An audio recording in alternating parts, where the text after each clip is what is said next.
அனைவருக்கும் வணக்கம். பாரம்பரிய திருவள்ளுவர் குலவம்சம் பிரசன்ன ஜோதிடர் சுப மாரிமுத்து திருப்பூரிலிருந்து இந்த பதிவு உங்களுக்காக. ஐயா வணக்கங்க ஐயா. வணக்கம் ஐயா. ஐயா இப்போது மக்கள் சார்பாக ஒரு கேள்வி இன்றைக்கி நான் கேட்கலான் இருக்கேன். கேளுங்க ஐயா. ஐயா, அதாவது இந்த ஜாதகத்தில் முடக்கு இருக்கு, ஜாதகத்தையும் முடக்கிருச்சு, கண்டிப்பாக அதனால் வாழ்க்கையில் நிறைய பிரச்சனைகள் அப்படின்னு சொல்லி நிறைய பேர் கேட்குறாங்க. கண்டிப்பாங்க ஐயா. இந்த முடக்குங்கிறது என்னங்க ஐயா? அதற்கும் கர்மாவுக்கு ஏதாவது சம்மந்தம் இருக்காங்க ஐயா? ரொம்ப பற்றி சொன்னீங்கன்னா ரொம்ப உதவியாக இருக்குங்க. நல்ல கேள்விங்க ஐயா. இந்த கர்மாவே முதல்ல எங்கேருந்து வருது அப்படிங்கிறது தான் இப்போ நம்ம சொல்ல போகிறோம். இதுவரைக்கும் எத்தனையோ கருத்துக்களெல்லாம் நீங்கள் இந்த உலகத்தில் கேட்டிருப்பீங்க. ஆனால் இந்த பதிவில் நீங்கள் பொறுமையோடு இந்த கருத்தை ஒரு இனிமையோடு நிதானமாக கேட்டிங்கன்னா உங்களுடைய ஊழ்வினை கர்மா எங்கிருந்து உருவாச்சு, இதனுடைய இந்த கர்மானால் நாம் என்ன கஷ்டப்படுறோம், நாம் இந்த பூமியில் பிறக்கிறதுக்கு என்ன வரம் வாங்கி வந்தோம், நம்ம பாவ புண்ணியமெல்லாம் ஜாதக கட்டத்தில் போய் எப்படி எடுக்கிறது, நம்மளுடைய தோஷம்னு சொல்கிறோமே அந்த தோஷம் எப்படி கிரியேட் ஆகுது, நம்ம இந்த பூமியில் பிறக்கும்போது கொண்டு வந்த கர்மாவா, இல்லை கடவுளே நம்மளுக்கு ஒரு தண்டனையாக கொடுத்த கர்மாவா, இல்லை நம்ம இந்த பூமிக்கு வந்ததுக்கு அப்புறம் செய்த கர்மாவா, இது எல்லாத்தையுமே நம்ம பொறுமையாக கேட்கணும்னா கண்டிப்பாக இந்த பதிவை நீங்கள் பொறுமையோடு கேளுங்க. உங்களுக்கு இதில் ஒரு பெரிய ஒரு ரகசியம் ஒன்று அடங்கியிருக்குது. அந்த ரகசியத்தை தான் இன்றைக்கி இந்த உலகத்துக்கு அரங்கேற்றம் பண்ணுறேன். இந்த முடக்கு நம்ம ஐயா கேட்டதில் ஒரு அற்புதமான ஒரு விஷயம் என்ன அப்படின்னு கேட்டிங்கன்னா, முடக்குங்கிறது அந்த காலத்தில் பெரிய திறமையை கட்டி போட்டு வச்சுட்டா நம்மனால் அது இயங்க முடியுமாங்க? முடியாது இல்லைங்களா ஐயா? முடியாது. அப்போது அதே மாதிரி ஜாதக கட்டத்தில் நமக்கு வேண்டிய யோகத்தை கடவுளே நம்மளுக்கு நாம் செய்த பாவத்தினால அது முடக்கி வச்சிருச்சுன்னா அந்த பாவகத்தை அந்த ஜாதகர் அனுபவிக்க முடியுமா? அனுபவிக்க முடியாது. அப்போது அந்த அனுபவிக்க முடியாமல் வெளி உலகத்தில் போய் நம்ம தேடி போன பிறவியில் செய்த பாவத்தை இந்த பிறவியில் நீங்கள் தேடி கண்டுபிடிச்சி வாழ்க்கையில் நீங்கள் எப்போ மேலுக்கு வர்றது? அப்போது அந்த கர்மா 12 ராசி கட்டத்துக்குள்ள 27 நட்சத்திரத்தில் 9 கிரகங்களுக்குள்ள ஒரு பெரிய ஒரு ஆத்துமாத்துமான கர்மா, உங்கள் பூர்வ ஜென்ம கர்மா இதுக்குள்ளே எங்கேயோ ஒரு இடத்துல முடங்கியிருக்குது. இந்த முடக்க மட்டும் உங்கள் ஜாதகத்தில் நீங்கள் கண்டுபிடிச்சிட்டிங்கன்னா ஹைலைட்டாக வாழ்கிறதுக்கு, இந்த உலகத்தில் சுதந்திரமான வாழ்க்கை வாழ்கிறதுக்கு ஒரு மிகப்பெரிய பொக்கிஷம் உங்கள் ஜாதகத்துக்குள்ளேயே இருக்குது. அப்போது அந்த ஜாதகத்துக்குள்ளே நாம் போன பிறவியில் நம்ம கர்மா நாம் என்ன செய்திருப்போன்னு உங்களுக்குள்ளே பெரிய குழப்பம் இருக்கும். என்னங்க ஐயா, நீங்கள் என்ன கர்மா பண்ணிட்டு வந்தீங்க, நாம் போன பிறவியில் நம்ம யாரை ஒரு வதச்சோம், யாரை நம்ம மனசை புண்படுத்தினோம், நம்ம தாத்தாவுக்கு சோறு போட்டோமா, நம்ம பாட்டனுக்கு சோறு போட்டோமா, நம்ம முப்பாட்டனுக்கு சோறு போட்டோமா, நம்ம கொள்ளுப்பாட்டனுக்கு சோறு போட்டோமா, அப்போ நம்ம அப்பாவுக்கு நம்மளை பெற்றவருக்கு நம்ம சாப்பாடு கொடுத்தோமா, இவங்களுக்கெல்லாம் நம்ம சேவை பணிமடைகள் செஞ்சோமா, நம்மளுடைய உறவுகளுக்கெல்லாம் அரவணைச்சு போனோமா, நம்மளுடைய இந்த மாதிரி நாம் இரத்த சம்பந்த உறவுகளை இருந்து தான் இந்த உலகத்துக்கு நம்ம வெளியில் வந்திருப்போம். அப்போது வெளியில் நீங்கள் நிற்கிறீங்க, அப்படியே மேலே போய் பார்த்தீங்கன்னா ஒரு 7 தலைமுறையில் ஒவ்வொருத்தரும் செய்த கர்மாவெல்லாம் நம்ம பிளட்டு ரிலேட்டிவாக இப்போ நீங்கள் கரண்ட்டில் இருக்கிறவங்க கிட்ட தான் டெபாசிட் பண்ணியிருக்கோம். அப்போ இது தெரியாமல் நாம் ஜாதகத்துக்குள்ளே போய் தசாபுத்தி நல்லா தனுங்க இருக்குது, நான் ரொம்ப கஷ்டப்படுறேன், என் ஜாதகத்தில் போய் பார்த்தேன் எல்லா கிரகங்களும் நல்ல வலிமையாக இருக்குன்னு தான் சொன்னாங்க, ஆனால் இன்னும் என்னுடைய கடன் அடையலை, இன்னும் என்னோடய கர்ம தீர்ந்த மாதிரியே தெரியல, எனக்குள்ளே ஒரு தாட்டு என்னமோ நான் ஒரு பின்தங்கின வாழ்க்கையிலே வாழ்ந்துட்டுருக்கேன் அப்படின்னு நீங்கள் சொல்லும்போது, அப்போ இதையெல்லாம் தாண்டி ஒரு கர்மா உங்களுடைய ராசி கட்டத்துக்குள்ளே எங்கேயோ ஒரு பக்கத்தில் ரகசியமாக புதைஞ்சிருக்கு. அப்போது அந்த ரகசியமாக புதைஞ்சிக்கக்கூடிய அந்த முடக்கு தான் இன்றைக்கி இந்த உலகத்துக்குள்ளே நீங்கள் தெரிஞ்சுக்கக்கூடிய விஷயம். அப்போ அந்த முடக்குங்கிறது ஒன்று உண்மை. இந்த உலகத்துக்கு நம்மளை எல்லாத்துலேயும் நல்லா யோசிச்சு பாருங்கள். 12 ராசி கட்டம் இருக்குதுங்களா ஐயா? ஆமாங்க ஐயா. ஆனால் கிரகம் எத்தனை இருக்குதுங்க? 9 தான் இருக்குங்க ஐயா. ஆமாம், 12 ராசிக்கு 12 கட்டத்துக்கு 12 கிரகம் கொடுத்துருக்கலாமல்ல கடவுள். அப்போ ஏன் 3 கட்டத்தை மட்டும் எம்டி பண்ணி மீதி 9 கிரகத்தை வச்சுக்கிறாருன்னா, அப்போ நாம் செய்த 3 தலைமுறை கர்மாவுக்கு அது எந்த கட்டம் பிளாக் ஆகுதோ அந்த கட்டத்துக்குள்ளே ஏதோ ஒரு ரகசியம் இருக்கிறனால தானே எங்கேயோ ஒரு பக்கத்தில் நீங்கள் கண்டிப்பாக கர்மாவில் மாட்டுவீங்கிறது கடவுளே படைச்சு தானே இதை உருவாக்கியிருக்காரு. 12 ராசிக்கு 12 கட்டம் கொடுத்துருந்தா எங்கே நீங்கள் சுற்றி வந்தாலும் ஏதோ ஒரு வீட்டுக்குள்ளே போய் உட்காந்துக்கலாம். ஆனால் ஒரு வீடு சுத்தமாக இருக்குது, ஒரு வீட்டில் 4 கிரகம் இருக்குது, ஒரு வீட்டில் 3 கிரகம் இருக்குது, ஒரு வீட்டில் 5 கிரகம் இருக்குது, ஒரு 3 வீடு 4 வீடு காலியாக இருக்குது. அப்போ எங்கேயோ ஒரு ராசி கட்டத்துக்குள்ளேயே கடவுளுடைய கர்மா விளையாட்டு, அது ரகசிய விளையாட்டு தான். அப்போது இந்த இடத்துல தான் உங்கள் ஜாதகத்தில் முடக்கு இருக்குது.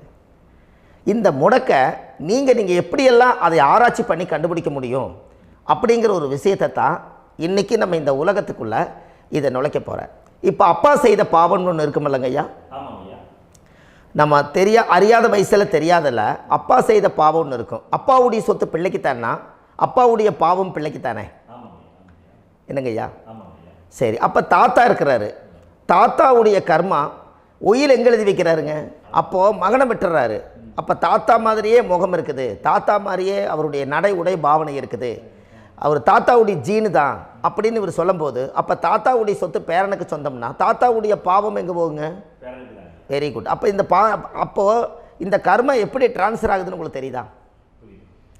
அப்போ நீங்கள் போன பிறவியில் அந்த தாத்தாவுடைய பேரனை நீங்கள் பிறக்கிறதுக்கு கர்மம் உங்களை செயல்பட வச்சுருக்குது. அதனால் நீங்கள் தாத்தாங்கிறீங்க. அதனால் அந்த கௌரவமாக எங்கள் தாத்தா சம்பாரித்த சொத்து நான் தான் அனுபவிக்கணுங்கிற விதியை நீங்கள் உருவாக்கிறீங்க. அப்போது இந்த ஜாதகத்தில் அந்த ஊழ்வினை தோஷந்தான் ஏதோ ஒரு வழியில் உங்களை கர்மாவை செயல்படுத்துது.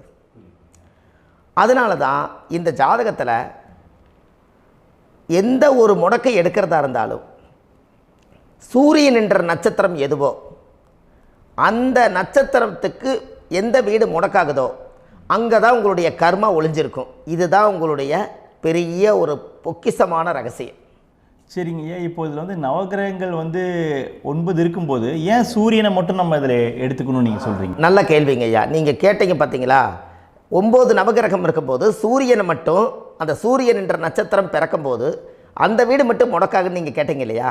இதுதான் அற்புதமான கேள்வி. ஏன் அப்படின்னு கேட்டிங்கன்னா, சூரியன்னா அப்பாவோட உயிர் கரு போய் அம்மாவுடைய பனிக்கூடத்தில் கர்ப்பத்தில் வச்சு 10 மாதம் 300 நாள் சுமந்து நீங்கள் இந்த பூமிக்கு வெளியில் வரும்போது நீங்கள் என்ன பாவத்தை இவங்க விதைச்சாங்களோ அந்த கர்மாவை வாங்கிட்டு தான் நீங்கள் வெளியில் பிரசவமாகறீங்க. இதுதானே?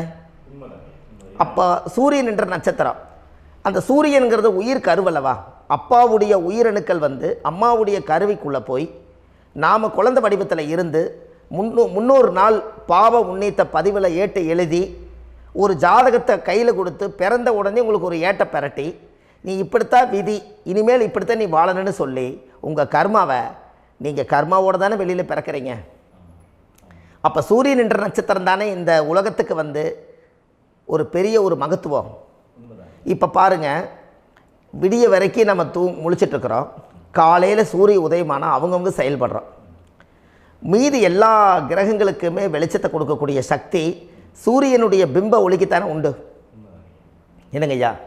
அதனால தான் மேசத்து உச்ச வீடுன்னு சொல்லி மேசத்தை உச்சம்னு சொல்லி சூரிய உச்சத்தை அங்கே தான் வச்சாங்க. அப்போது அந்த காலச்சக்கரத்துக்கு 5ஆம் இடம் பூர்வ புண்ணியஸ்தானத்தில் போய் சிம்மத்தில் கொண்டு போய் சூரியனை ஆட்சி வீடுன்னு வச்சாங்க. அப்போது சூரியனில் இருந்து தான் அந்த மையப்புள்ளி உருவாகுது. அப்போ உங்களுடைய ஜாதகத்தில் அந்த சூரியனாகப்பட்டவர் பிறக்கும்போது நீங்கள் உங்கள் ஜாதகத்தை நீங்கள் எடுத்துக்கங்க ஐயா. நீங்கள் இன்றைக்கே போய் கதவை திறந்து உங்கள் பெட்டியை திறந்து பீர்வாவுக்குள்ளே உங்களுடைய ஜாதகம் இருக்குது, அந்த ஜாதகத்தை எடுத்து ஜோதிடர்கிட்டையே நீங்கள் சந்தேகம் கேட்குறக்கு முன்பு நீங்களே உங்களுடைய கர்ம பற்றி தெரிஞ்சுக்கிறதுக்கு இந்த பதிவில் உங்களுக்கு ஒரு ரகசியத்தை சொல்லித்தரேன். உங்கள் ஜாதகத்தில் இப்போ இது வரைக்கும் ராசி கட்டத்தை நீங்கள் பார்த்துருப்பீங்க, ஆனால் பாதசாரம்னு ஒன்று இருக்கும் இல்லைங்களா? ராசிக்கு பாதசாரம்னு ஒன்று இருக்கும். சூரியன் என்ன நட்சத்திரத்தில் இருக்குது, சந்திரன் என்ன நட்சத்திரத்தில் இருக்குது, செவ்வாய் என்ன நட்சத்திரத்தில் இருக்குது, புதன் என்ன நட்சத்திர காலில் நிற்குது, இதெல்லாமே அந்த சாரம் இல்லாத ஜோதிடம் சோரம் போய்விடும். அதனால் அந்த சாரத்தில் நிற்கிது பார்த்தீங்களா கிரகம், அதில் இப்போ நீங்கள் உங்களுடைய ராசி கட்டத்தை ஓப்பன் பண்ணுங்கள். இதில் ராசி கட்டத்தில் சூரியன் என்ற நட்சத்திரம்னு ஒன்று இருக்கும் இல்லைங்களா? அது எதுவாக வேணாலும் இருந்துட்டு போட்டோம். அந்த நட்சத்திரம் தான் நீங்கள் பிறக்கும்போது தாயுடைய கருவறைக்குள்ள கரு உருவான நட்சத்திரமே அதுதான். புரிஞ்சுங்களா ஐயா? பிறக்கும்போது நீங்கள் அந்த கருவுடைய நட்சத்திரம் அப்பா வந்து கருவை உருவாக்கி கர்மாவை விதைச்சது அந்த சூரியன் என்ற நட்சத்திரம் தான். அந்த வீட்டுக்கு தான் இந்த ராசி கட்டத்தில் உங்களுக்கு முடக்கு உருவாகுது. புரிஞ்சுங்களா ஐயா? அப்போது ஒரு ஜாதகத்தில் சூரியன் என்ற நட்சத்திரம் எதுவோ அதுதான் உங்களுடைய கர்மா நட்சத்திரம். இப்போ நம்ம பிறக்காதுக்கு முன்னாடி அப்பா கட்டத்தில் அந்த கர்மா டெபாசிட் ஆகிருக்கும். அதை ட்ரான்ஸ்ஃபர் எப்படி பண்ணுறாரு? அவருக்கு ஒரு கல்யாணம் வச்சு அவர் குடும்ப வாழ்க்கையில் வாழ்ந்து நம்மளோட உயிர் கருவை கொண்டு போய் ஊராம் பொண்ணை கல்யாணம் பண்ணி பொண்டாட்டின்னு எடுத்துக்கொண்டு அந்த பொண்டாட்டிங்கிற உரிமையாகி இவருடைய உயிர் கரு உருவாகி வாரிசுகள் வெளியில் வருது. அதானங்க ஐயா? அப்போது அந்த சூரியன் என்ற நட்சத்திரம் தான் இந்த உலகத்தில் ஒரு பிரம்மாண்டமான நட்சத்திரம். இந்த நட்சத்திரம் உங்கள் மனசுக்குள்ளே ஏதாவது இருந்துச்சுன்னா உங்கள் வீட்டில் ஏதாவது ஒரு நல்ல விஷயங்கள் நீங்கள் பண்ணுறதா இருந்தால் அந்த கர்மா நட்சத்திரம் சூரியனுடைய நட்சத்திரம் இருக்குது பார்த்தீங்களா, அந்த நட்சத்திரத்தில் எந்த ஒரு சேவைகளும் செய்யக்கூடாது. அதுதான் கர்மா. அதை போய் நீங்கள் ஆக்டிவேட் பண்ணி விட்டீங்கன்னா அது முன்னோர்களை வந்து நீங்கள் வந்து தொந்தரவு பண்ண மாதிரி. அந்த கர்ம நட்சத்திரம் தான் உங்கள் வாழ்க்கையில் அது புதஞ்சிருக்கிறதா. இப்போ குழந்தை பிறந்தாலோ சீர் சீமந்தங்கள் நீங்கள் செய்கிறதாலோ கல்யாணம் முக்கிறதுனாலோ உங்கள் ஜென்ம நட்சத்திரத்தன்னைக்கு கல்யாணம் பண்ண வேண்டாம்னு சொல்லிக்கிறாங்கல்லங்க. உங்களுக்கு ஜென்ம நட்சத்திரத்துக்கு முன்னாடி உங்களை உருவாக்குன நட்சத்திரம் தான் ஜென்ம நட்சத்திரம். அப்போ சூரியன் என்ற நட்சத்திரம் அப்பாவுடைய ஜென்ம நட்சத்திரமாக அந்த ஊழ்வினை கர்மம் செயல்படுது. அப்போ அந்த முடக்கு யார் வழியில் வந்தது? முன்னோர்கள் வழியில் வந்தது. முன்னோர்கள் கட்டி வச்சது யாரைய? குலதெய்வத்தை. அப்போ அந்த குலதெய்வத்தை போய் சாமிக்கு போய் வீடு வாசல்லாம் வலித்து குலதெய்வத்தை போய் தேங்காய் பழம் பூ மாலை கல்கண்டு வாங்கி அர்ச்சனை பண்ணி ஒரு அன்னதானம் ஒன்று பண்ணிவிட்டு சாமிக்கு பொங்கல் வச்சு நைவேத்தியம் பண்ணிவிட்டு உங்கள் ஜாதகத்தை வச்சு பூஜை பண்ணிவிட்டு வாங்க. அதுக்கப்புறம் தான் உங்கள் கர்மாவை கண்டுபிடிக்கிறதுக்கு வழியே பிறக்கும். குலதெய்வத்தை வணங்காமல் கோவிந்தா கோவிந்தா என்று பல தெய்வத்தை வணங்கினாலும் பலனொன்றும் இல்லைன்னு அந்த காலத்தில் முன்னோர்கள் சொல்லி வச்சுக்கிறாங்களா இல்லைங்களா? அதனால் கண்டிப்பாக அதை கண்டுபிடிச்சி நீங்கள் அதுக்கு ஒரு நைவேத்தியம் பண்ணால் மட்டும்தான் முதல்ல உங்கள் 5ஆம் பாவம் முன்னோர்கள் அது வேலை செய்யும். குலதெய்வ ஆலயத்துக்கு போயிட்டு வாங்க. போயிட்டு வந்துட்டு இந்த கர்மவினை தோஷத்தை நிவர்த்தி பண்ணுறதுக்குண்டான சரியான பரிகாரத்தை நம்ம எடுப்போம். அப்போது உண்மையாலுமே ஒரு ராசி கட்டத்துக்குள்ளே இந்த மாதிரி ஒரு அந்த கர்ம தோஷம் இருப்பதனால இந்த கர்மா தோஷத்துக்கு அந்த முடக்க தோஷங்கிறத நீங்கள் எடுத்து அதை கண்டுபிடிச்சி அந்த சூரியன் என்ற நட்சத்திரம் எந்த ராசி கட்டத்தில் போய் முடக்காயிருக்குதோ அந்த முடக்கு எந்த பாவகம் வந்து நம்மளுக்கு லாக் ஆகிருக்குதோ அந்த பாவகத்துக்கு உண்டான பரிகாரங்கள் அதுக்குரிய ஸ்தலங்கள் அந்த கோவில்களில் போய் சுவாமிக்கு தேங்காய் பழம் பூமாலை கல்கண்டு வாங்கி அர்ச்சனை பண்ணி நீங்கள் இந்த கோவிலுக்குள்ளே போய் உட்காந்து சாமி கும்பிட்டு வந்தீங்கன்னா உங்களுடைய ஜாதகத்தில் இருக்கக்கூடிய அந்த முடக்கு தோசை நீங்கி வாழ்க்கையில் நீங்கள் எதை சாதிக்க வந்தீங்களோ அந்த சாதனையை நீங்கள் சாதிச்சிட்ருப்பீங்க. புரிஞ்சுங்களா ஐயா? ஏன் அப்படின்னா அந்த முடக்கு நட்சத்திரத்துக்குள்ளே தான் ஒரு தோஷம் இருக்குது. இப்போ அந்த காலத்தில் பாருங்கள் ஐயா, முன்னோர்கள் எல்லாம் நிறைய பேர் கோவில் கட்டி வச்சுட்டு போயிருக்காங்களா இல்லைங்களா? இந்த கோவில் எதுக்காக கட்டி வச்சுக்கிறாங்கன்னா அவங்க கட்டினவங்களுக்கும் அந்த முடக்கு தோஷம் இருந்திருக்குது. ராஜாக்கள் இருந்திருக்குது, மன்னர்கள் காலத்தில் இருந்திருக்குது, ஜமீன்தார் காலத்தில் இருந்திருக்குது. இப்போ அவங்களுடைய அமைப்புகள் எல்லாமே முன்னோர்கள் என்னமோ அறியாமல் தெரியாத தன்னடக்கம் இல்லாத ஒரு கர்மாவை இவங்க செஞ்சிட்டாலும் அதுக்குரிய பரிகார ஸ்தலங்களை கொண்டு போய் அந்த காலத்திலே ஜாதகம் பார்த்து நம்ம வந்து முன்னோர்களுடைய பாவத்தை நாம் செய்த பாவத்தையும் தீர்த்துட்டு நமக்கு கீழே அடுத்த சந்ததிகள் அடுத்த தலைமுறைகள் வந்தாலும் இந்த கோவில்களுக்கு வந்து விளக்கு போட்டு சாமி கும்பிட்டு இந்த மண்ணை மிதிச்சிட்டு போனால் அன்னையோடு அந்த கர்மா தீருங்கிறது அந்த காலத்திலேயே முடக்க தோஷ பரிகாரத்தை கோவில் வழியில் அந்த காலத்தை திசை திருப்பி வச்சுருக்காங்க. அப்போ நீங்கள் கோவிலுக்கு போகாமல் கண்டிப்பாக இந்த பரிகாரத்தை நீங்கள் உடைக்க முடியாது. ஏன் உடைக்க முடியாதுன்னா இப்போ நீங்கள் எத்தனை வருஷம் வாழ்கிறீங்க ஐயா? 120 வருஷமே வச்சுக்கோங்க. சூரியன் திசை 6 வருஷம், சந்திரன் திசை 10 வருஷம், செவ்வாய் திசை 7 வருஷம், ராகு திசை 18 வருஷம், குரு திசை 16 வருஷம், சனி திசை 19 வருஷம், புதன் திசை 17 வருஷம், கேது திசை 7 வருஷம், சுக்கிரன் திசை 20 வருஷம். இப்போ நான் சொன்ன டோட்டலெல்லாம் கூட்டிங்கன்னா 120 வருஷம் வரும். இது ஒரு மனிதர் பிறந்து பூரண ஆயுளோடு வாழ்ந்தால் இந்த 120 வருஷம் வாழ்ந்தால் அவர் இந்த பூலோக பதவி விட்டு சிவலோக பதவி போயிடுவார். அதுக்கு பேர் தான் பூரண ஆயுள் என்று பொருள். அப்போ இந்த பூரண ஆயுளை வாழ்ந்தவருக்கு 120 வருஷம். கோயில் எத்தனை வருஷம் வாழுதுங்க ஐயா? கோயில் பழங்காலத்து கோயிலெல்லாம் எத்தனை வருஷம் வாழுதுங்க? 12 வருஷத்துக்கு கும்பாபிஷேகம். அது ஓகே, அது பரவாயில்ல. 12 வருஷத்துக்கு ஒருக்கா பழசை புதுப்பிச்சு கும்பாபிஷேகம் பண்ணி மறுபடியும் அதுக்கு பவர் ஊட்டி சக்தி ஊட்டி அதுக்கு உருவேற்றுறாங்க.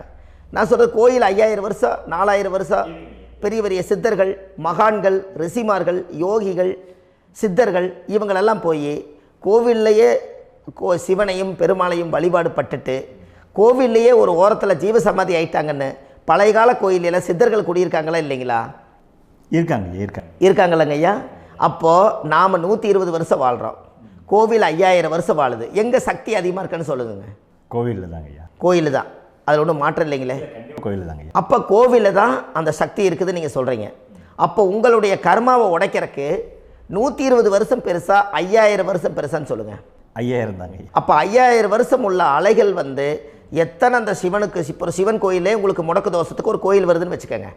அந்த கோவிலில் எத்தனை முடக்குகளுக்கு உண்டான கோவில்கள், எத்தனை பழங்களை ஊற்றி சாமிக்கு அபிஷேகம் பண்ணியிருப்பாங்க, எத்தனை பால் கூட ஊற்றிருப்பாங்க, பன்னீர், தேன், இளநீ, மஞ்சள் நீர், திருமஞ்சனம், அபிஷேகம், பொங்கல், நைவேத்தியம் இத்தனையும் செஞ்சு அந்த சிவனை வந்து சிவனாக பார்த்து அந்த கருவறைக்குள்ள ஒரு கிராணங்கள் வரும்போதும் கூட பாதுகாப்பு பண்ணி வச்சு நல்ல சக்தியோடு அந்த கருவறையை புத்தியோடு அவங்க வேலை செஞ்சு அந்த காலத்தில் வச்சுருக்காங்களா இல்லைங்களா? அப்போது நம்ம வீட்டை அவ்வளோ சுத்தமாக வச்சுருக்க முடியுமா? என்னதான் வாஸ்து இருந்தாலும் முடியாது இல்லைங்களா? அப்போது அவ்வளவு ஒரு பவர்ஃபுல்லான கோவில் அந்த முடக்கு தோஷத்துக்குள்ளே ரகசியமாக அந்த கோயில் அடங்கியிருக்குது. உங்கள் ஜாதகத்துக்குள்ளே உண்மையாலுமே ஊழ்வினை கோயில், கர்மவினை கோயில் அதுக்குள்ளே இருக்குது. அந்த ஜாதகத்தை கணிச்சு பார்த்தா கரெக்டாக உங்களுடைய ஜாதகத்தில் அப்பாவுடைய கருவறையிலேருந்து உயிர் உருவாகிற நேரத்தில் இருந்து இப்போ வரைக்கும் நீங்கள் கரண்ட்டில் வாழ வரைக்கும் அந்த கர்ம கூட வர்றதை ஒரே ஒரு இடத்துல போனால் மட்டும்தான் விட்டுட்டு வர முடியும். அது எந்த வீடு அப்படின்னு கேட்டால் உங்களுக்கு வந்து அப்பாவுடைய கர்மா வழியில் போய் அந்த கோவில் பழையகால கோயில், பழையகால தெய்வங்கள், அந்த கோவில் தான் உங்கள் ஜாதகத்துக்குள்ள ரகசியமாக இருக்கும். அது ஏன் இந்த பதிவில் உங்களால் சொல்ல முடியாது அப்படின்னா, இந்த பதிவில் ஏன் உங்க சொல்ல முடியாதுன்னா உங்கள் ஜாதகம் தெரியாமல் என்ன கோயிலை நீங்கள் சொல்லுவீங்க? இப்போ பொதுவாக ஒரு நட்சத்திரத்துக்கு ஏதோ ஒரு கோவிலை அவங்க சொல்லி நீங்கள் போயிட்டு வர்றீங்கன்னு வச்சுக்கோங்க. ஆனால் அது வேலை செய்யலைன்னா நம்மளுக்கு என்னங்க இவ்வளோ கஷ்டப்பட்டு போய் அதை பலனடையிலேன்னு கேள்வி கேட்டக்கூடாது. உங்கள் ஜாதகத்தை நீங்கள் கொண்டாங்க, உங்கள் டேட் ஆஃப் பர்த் டயத்தை போட்டு ஜாதகத்தை கணிச்சு நீங்கள் சூரியன் என்ற நட்சத்திரத்துக்கு உங்களுடைய கர்மவினை கோவில் யார், உங்களுடைய முடக்கு யார், ஊழ்வனை தோஷத்துக்கு உண்டானவர் யார், தாய் வழி கர்மா யார், தந்தை வழி கர்மா எது, நீங்கள் பிறக்கும்போது வந்த கர்மா என்ன, இது எல்லாம் கணிக்காமல் பொதுவாக ஒரு கோயிலில் போய் நீங்கள் பாட்டுக்கு சாமி கும்பிட்டு வந்தால் பலன் எப்படி கிடைக்கும்? கண்டிப்பாக கிடைக்காதுங்க ஐயா. என்னங்க ஐயா? அது தெரிஞ்சு பண்ணாதான் சரியா? ஒரு டாக்டர்கிட்ட போகிறீங்க, என்னை அப்படியே ஸ்கேன் பண்ணி ஒரே ஒரு மாத்திரை கொடுங்கன்னு கேட்டால் டாக்டர் கொடுப்பாருங்களா? அவர் என்ன பிரச்சனை இருக்குதோ அதை முதல்ல கண்டுபிடிச்சி ஸ்கேன் பண்ணி பார்த்து ரிப்போர்ட் எடுத்து அது மூலியமாக தான் கொஞ்சம் எடுத்து ஐயா உங்களுக்கு இந்த பிரச்சனை, இதுக்கு தீர்வுக்கு இதுக்குண்டான மெடிசன், இது இப்படித்தான் சாப்பிடணும்னு அது முறையாக சொல்லி அந்த உயிர் வாழ வைக்கிறாரு டாக்டர். அவர் ஒரு தெய்வ வடிவத்தில். கரெக்டுங்களா ஐயா? அப்போ உங்களோட கர்மா எங்கே செயல்படுது அப்படின்னா இந்த முடக்க நீங்கள் இந்த பதிவில் தெரிஞ்சுக்கங்க. அதுக்குரிய நட்சத்திரம் என்னன்னு தெரிஞ்சு வச்சுங்க. உங்கள் ஜாதகத்தில் சூரியன் என்ற நட்சத்திரத்தை எடுத்துக்கங்க. அந்த வீட்டுக்கு முடக்க இந்த பதிவில் எந்த வீடு லாக் ஆகிருக்குதுங்கிறத நான் உங்களுக்கு இந்த வீட்டில் சொல்கிறேன். அந்த வீட்டு நீங்கள் பாருங்கள், உங்களுடைய லக்கணத்துக்கு அது எந்த வீடு. இப்போ லக்கணத்துக்கு ஒரு 7வது வீடுன்னே வச்சுக்கோங்க. அப்போ லக்கணத்துக்கு 7வது வீடே முடக்கு. அப்படி ஒரு முடக்கு ஆகிப்போச்சுன்னா ஒரு ஜாதகத்தில் லக்கணம் தான் 1, 7ஆம் இடம்ங்கிறது மனைவி ஸ்தானம். ஒரு ஆணுடைய ஜாதகத்துக்கு 7ஆம் இடம் தான் மனைவி. அவருக்கு நல்ல மனைவி அமையாமல் ஆடம்பரம் இருந்தும் வீடு அரண்மனை மாதிரி இருந்தும் அந்த மனைவியை ஒரு சந்தோஷமாக அவர் அனுபவிக்க முடியாது. புரிஞ்சுங்களா ஐயா? சந்தோஷமாக அனுபவிக்க முடியாது. ஏன் அப்படி? 7ஆம் இடத்துல தான் அவரோட கர்மா உட்கார்ந்துருக்குது. கரெக்டாக சொன்னீங்க. 7ஆம் இடத்துல தான் அந்த கர்மா உட்கார்ந்துருக்குது. அப்போ அந்த 7ஆம் இடத்துல இருக்கக்கூடிய அந்த கர்மா போன பிறவியில் நீ மனைவிக்கு சோறு போடாமல் மனைவியை கட்டி வச்சு அடிக்கிறதும், மனைவியை துன்புறுத்துறதும், அந்த மனைவி இருக்கவே இன்னொரு வாழ்க்கைக்குள்ளே போகிறதும், இங்கே வாழ வேண்டிய தாம்பத்திய சந்தோஷத்தை கொண்டு போய் இன்னொரு இடத்துல கொடுக்கறதும், தெரிஞ்சிருந்தே நம்மளுடைய மனசுக்குள்ளே திருடுத்தனமாக வாழ்கிறதும், இது எல்லா கர்மாவும் போன பிறவியில் நாம் செய்த ஊழ்வினை கர்மா தான் உங்கள் ஜாதகத்தில் 7ஆம் இடம் முடக்கு. அப்போ அந்த 7ஆம் இடம் முடக்கா இருந்துச்சுன்னா கண்டிப்பாக உங்கள் ஜாதகத்தில் நீங்கள் என்ன அனுபவிச்சிட முடியும்? நல்ல நண்பர்கள் கிடைக்க மாட்டாங்க, நல்ல ஒரு பார்ட்னர்ஷிப் அமையாது, நல்ல ஒரு நட்பு வட்டங்களில் எதையும் அனுபவிக்க விடாது, ஒரு அங்கீகாரமான உறவுகளில் போய் நம்ம ஸ்ட்ராங்காக நிற்க முடியாது. 7ஆம் இடம் என்பது தாம்பத்திய வாழ்க்கை, பூர்த்தி இல்லாத வாழ்க்கையாக இருக்கும். இப்படியெல்லாம் அந்த ஜாதகத்தில் ஒரு பொதுவாக ஒரு ஜாதகத்தில் 7ஆம் பாவம் முடக்காயிட்டால் இந்த கர்மாவை அவர் அனுபவிச்சுக்கிட்டே இருப்பார். இது எப்போத்தான் அதுக்கு ஒரு தீர்வு வேணுங்கய்யா? அந்த கோயில் எதுன்னு நீங்கள் கரெக்டாக சொன்னீங்க. இப்போ இது மனிதனால் செயல்படுது. மனிதர்கள் தான் கோயிலை கட்டி வச்சாங்க. தெய்வத்தை விட ஒரு காலத்தில் மனிதர்களுக்கு மகிமை ஜாஸ்தி. ஏன்னா சாதாரண ஒரு மண் பூமியாக இருந்த இடத்த மனிதர்கள் தான் கோயில் கட்டி ஒரு மகிமைப்படுத்தி புண்ணியம் பண்ணி வச்சாங்க. மனிதர்களுக்கு சக்தி அதிகம்தான், ஆனால் பிரபஞ்சத்துக்கு அதை விட சக்தி அதிகம் அல்லவா? ஐயா, நீங்கள் கோவிலுக்கு போய் அந்த கர்மா உடைக்கிறதுக்கு கோவிலில் சக்தி இருக்குது, ரைட்டு. ஆனால் நம்ம வீட்டுக்கும் கோயிலுக்கும் ஒரு மிகப்பெரிய தொடர்பு என்னென்னா, அந்த கோயில் கட்டுறவங்க எல்லாமே பழைய காலத்து கோயிலெல்லாம் பாருங்கள், பஞ்சபூதத்தை வச்சு கட்டியிருப்பாங்க. பஞ்சபூதத்தை வச்சு தான் கட்டுவாங்க கோயில். அது உங்களுக்கு தெரியணும் இல்லைங்களா? பஞ்சபூதம்னா நீர், நெருப்பு, காற்று, பூமி, ஆகாயம்.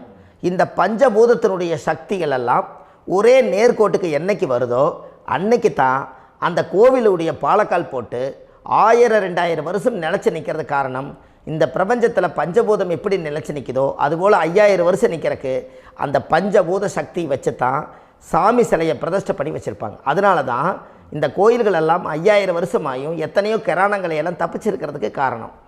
அப்பேற்பட்ட புண்ணிய ஸ்தலம் உங்களுக்கு எதுன்னு தெரியணும் அல்லவா? என்னங்க ஐயா? அப்பேற்பட்ட புண்ணிய ஸ்தலம் உங்களுக்கு எதுன்னு தெரிஞ்சால் தானே நீங்கள் போய் செய்ய முடியும், இல்லாட்டி கண்டிப்பாக தெரியாது. அப்போ இந்த முடக்கு தோஷத்தை கடவுள்கிட்ட கொண்டு போய் ஒப்படைக்கணும். நாம் பிறக்கும் போது கொண்டு வந்த கர்மாவை நாம் இருக்கும் காலத்தில் கொண்டு போய் இந்த கர்மாவை சுத்தப்படுத்தி, நீங்கள் பாவ ஆத்மாவை இந்த பூமியில் பிறந்து பூலோகத்தில் எல்லா புண்ணியத்தையும் செஞ்சுட்டு இந்த பூலோகத்தை விட்டு நீங்கள் போகும்போது புனித ஆத்மாவாக போகணுன்னா உங்கள் கர்மாவை கொண்டுட்டு போகாதீங்க, கர்மாவை நிவர்த்தி செய்யுங்க. என்னங்க ஐயா? அப்போ கர்மாவை சுத்தப்படுத்துங்க. கர்மாவை சுத்தப்படுத்திட்டு உங்களுக்கு பிறக்கிற குழந்தைகளுக்கு அந்த கர்மாவை டிரான்ஸ்ஃபர் பண்ணாமல் உங்களோட நில் பண்ணுங்க. ஒரு உதாரணம் சொல்லட்டுங்களா ஐயா? ஒரு காந்தம் ஒன்று இருக்குது இல்லைங்களா? ஒரு காந்தம்ங்கிறது ஒரு தாத்தாவாக வச்சுக்கோங்க. ஒரு இரும்பை கொண்டு போய் வச்சா ஒட்டு மோட்டாதா? அப்போ ஒட்டுனோடனே காந்தம்ங்கிறது தாத்தா, அவருக்கு பிறந்த வாரிசுக்கு அந்த கர்ம டிரான்ஸ்ஃபர் ஆயிருமா? சரி, இன்னொரு இரும்பை கொண்டு போய் வைங்க, ஒட்டு மோட்டாதா? அப்போ அது பேரனுக்கு வைங்க, பேரனுக்கு வந்துருச்சு அந்த கர்மா. இன்னொரு இரும்பை கொண்டு போய் வைங்க, அந்த காந்தத்துக்கு நேர் இன்னொன்று வைங்க, ஒட்டு மோட்டாதா? அப்போ அதை கொண்டு போய் நம்ம கொள்ளு பேரனுக்கு வைங்க.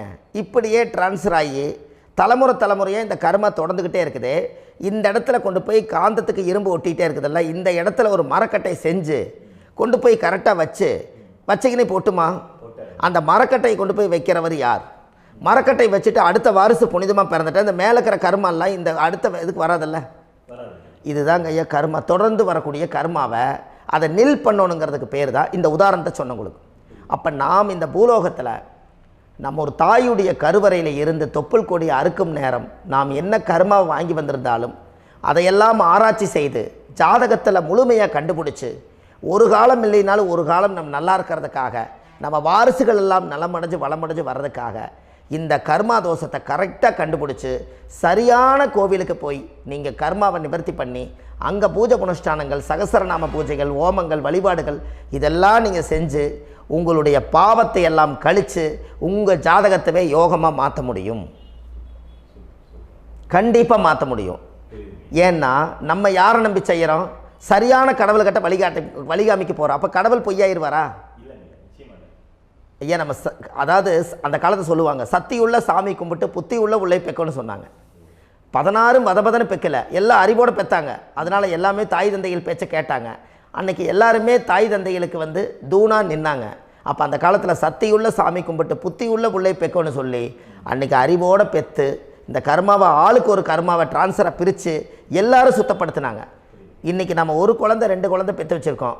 அவங்களுக்கே இவ்வளவு கர்மா வந்துருச்சுன்னா இந்த குழந்தைகளுக்கு என்னைக்கு இந்த கர்மாவை போய் கண்டுபிடிச்சி நீங்கள் எப்போ சரி பண்ணுவீங்கன்னு. அப்போ இந்த வாழ்க்கையில் ஏதோ ஒரு பிரபஞ்ச சக்தி நம்மளை அறியாமல் என்னமோ ஒரு இயக்கத்தில் கொண்டு போய் விட்டுருச்சுங்களா?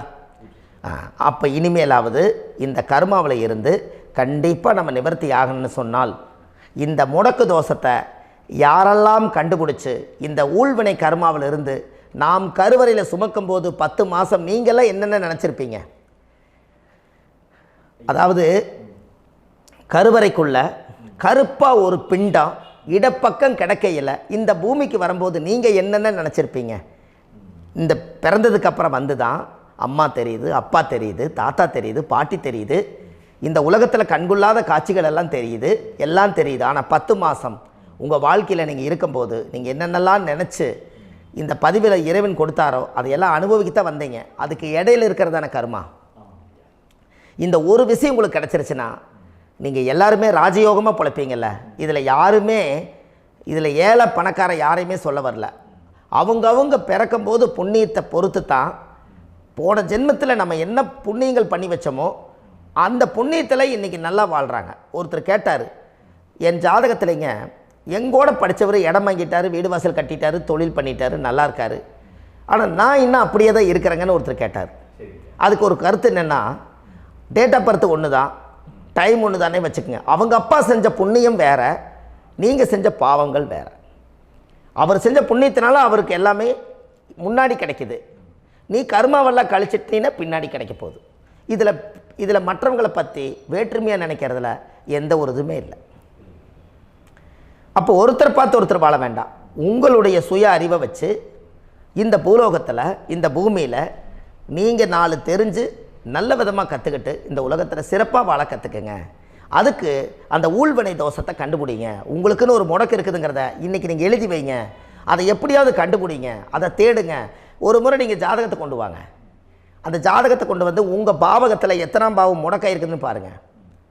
அந்த பாவகம் முடக்காயிருச்சுன்னா உங்கள் வாழ்க்கையில் அதிலிருந்து உங்களால் வெளியில் வரவே முடியாது, கண்டிப்பாக வர முடியாது. அதை நீங்கள் கண்டுபிடிச்சா மட்டும்தான் நீங்கள் மேலே வர முடியும். ஏன்னா நிறைய பரிகாரங்கள், பூஜைகள், யாகங்கள், ஓமங்கள் எல்லாம் செய்து வச்சும் கூட அந்த கர்மவினைக்கு உண்டான கோவிலுக்கு போய் அந்த 5000 வருஷ பழமை வாய்ந்த தெய்வத்துக்கிட்ட போய் நீங்கள் முறையிட்டு விளக்கு போட்டு உங்கள் கர்மத்தை எல்லாம் நான் நீ தான் தீர்த்து கொடுக்கணும்னு சொல்லி நம்பிக்கையோடு நீங்கள் போய் அந்த சரணாகதி அடையிறீங்க பாருங்கள், அங்கே தான் உங்கள் கர்மாவை எடுத்து விடுறாரு.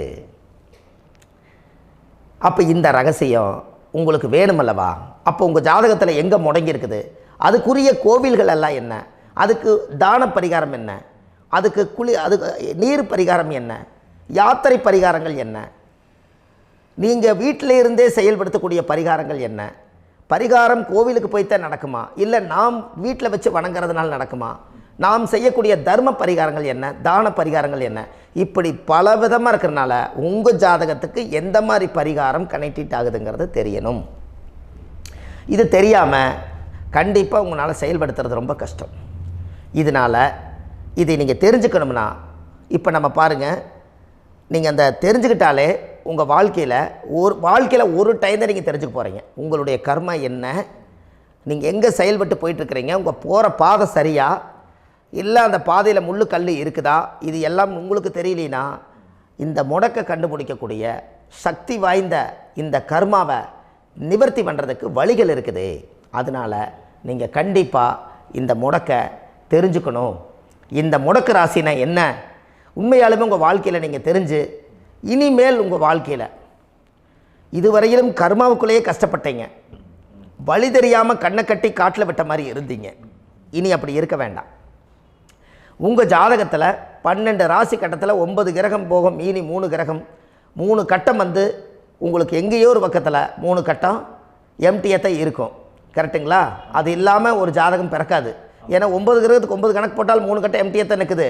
அந்த கட்டத்துக்குள்ளே எந்த நட்சத்திரத்தில், எந்த சாரத்தில், எத்தனாவது டிகிரியில், எத்தனாவது பாதசாரத்தில், எத்தனை வெகுளையில், எத்தனை செகண்டுக்குள்ளே இந்த கர்மா உள்ளே புகுந்து உங்களை செயல்படுத்துதுங்கிறத கண்டிப்பாக உங்கள் ஜாதகத்தை கொடுங்க.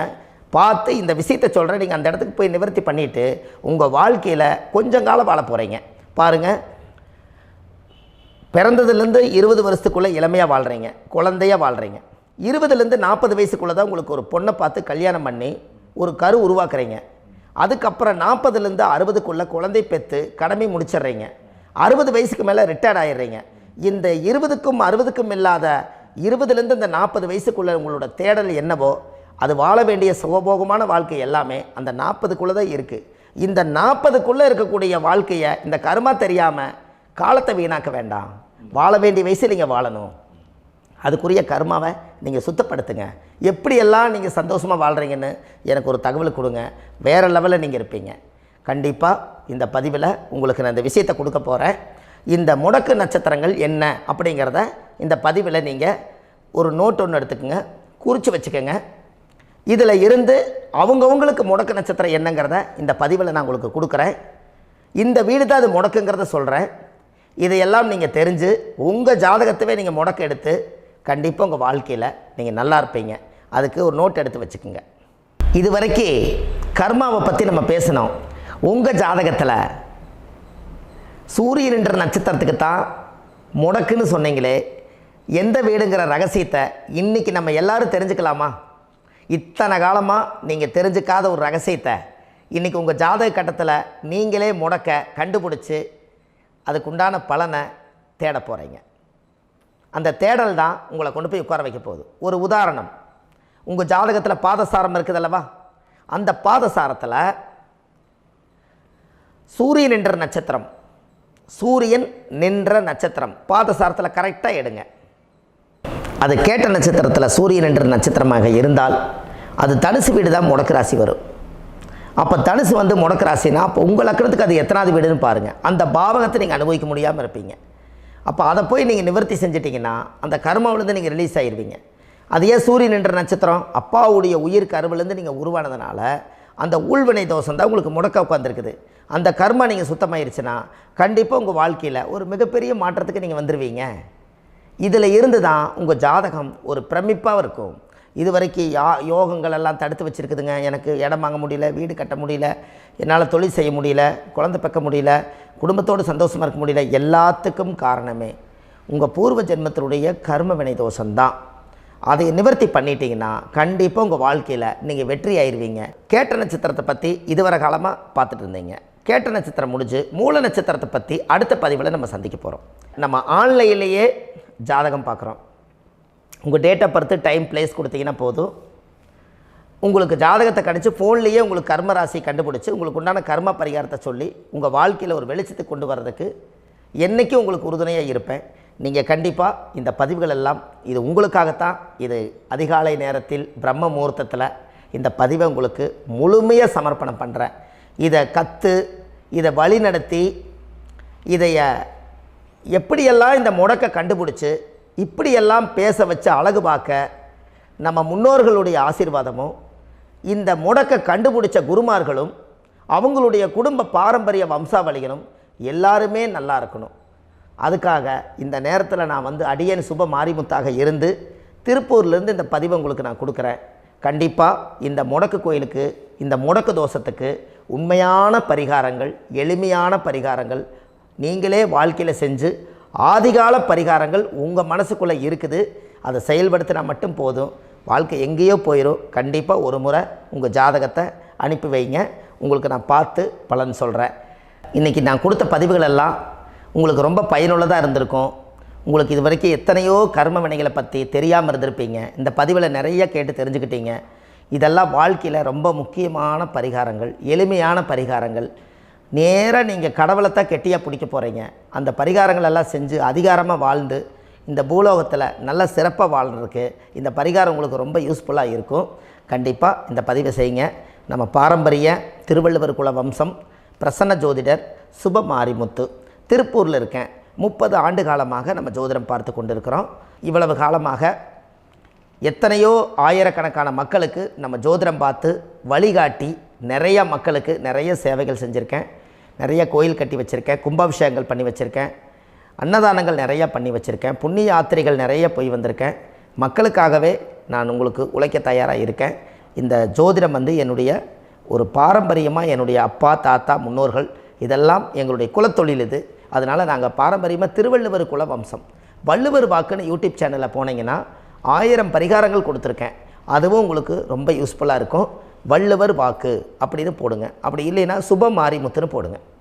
இதில் பரிகாரங்கள் நிறையா கொடுத்துருப்பேன். கண்டிப்பாக இதெல்லாம் நீங்கள் சந்தித்து நீங்கள் ஒரு சப்ஸ்கிரைப் பண்ணி வச்சுக்கோங்க. நான் போடக்கூடிய பதிவுகள் எல்லாமே உங்களுக்கு நோட்டிஃபிகேஷனை வந்துடும். அதனால் நீங்கள் ஒரு சப்ஸ்கிரைப் பண்ணி வச்சுக்கோங்க. தினமும் ஒரு தகவல் உங்களுக்கு கொடுத்துக்கிட்டே இருக்கேன். இதெல்லாமே உங்களுக்கு ஒரு பெரிய சந்தோஷமான நிகழ்ச்சிகள். என்றைக்கும் உங்களோட நான் வாழ்கிறேன். உங்களுடைய குடும்பத்தில் நான் ஒருத்தராக இருந்து குடும்ப ஜோதிடராக நான் இருப்பேன். கண்டிப்பாக ஆயுளுள்ள வரைக்கும் உங்களுக்காக இந்த ஜோதிடத்துக்கு உழைச்சி உங்கள் குடும்பத்தில் ஒருத்தராக நான் வந்து ஒரு ரத்த உறவில் நான் வந்து இந்த பூர்வ ஜென்மத்தில் உங்களுக்கு நான் கடமைப்பட்டிருக்கேன். கண்டிப்பாக அடுத்த பதிவில் உங்களை நான் சந்திக்கிறேன். வாழ்வது ஒரு முறை, வாழ்த்தட்டும் தலைமுறை. நன்றி, வணக்கம்.